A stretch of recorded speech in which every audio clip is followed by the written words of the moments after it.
Matatandaan kamakailan lang ay umalingaw sa buong social media ang hiwalayan ng engaged couple na sina Bea Alonzo at Dominic Roque. Madami pa din tanong ang mga netizens at mga fans nito, matapos nga maghiwalay ang dalawa.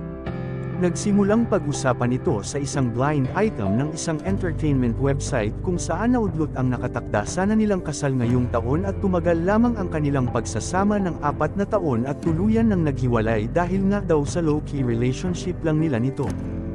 Ayon pa sa ilan sana nga ay hindi ito totoo, dahil sobra daw silang nanghihinayang sa dalawa, dahil daw sa matagal nitong pinagsamahan ay sa hiwalayan lang daw ang uuwian ng mga ito.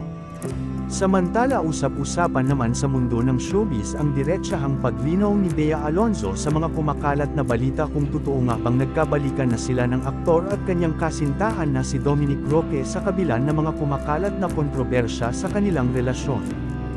Usap-usapan kasi ng mga netizens ang balitang nagkapatawaran, nagkabalikan at tuluyan nang magpapakasal sina Bea at Dominic matapos ang gusot ay nauwi pa din ito sa pagbabalikan.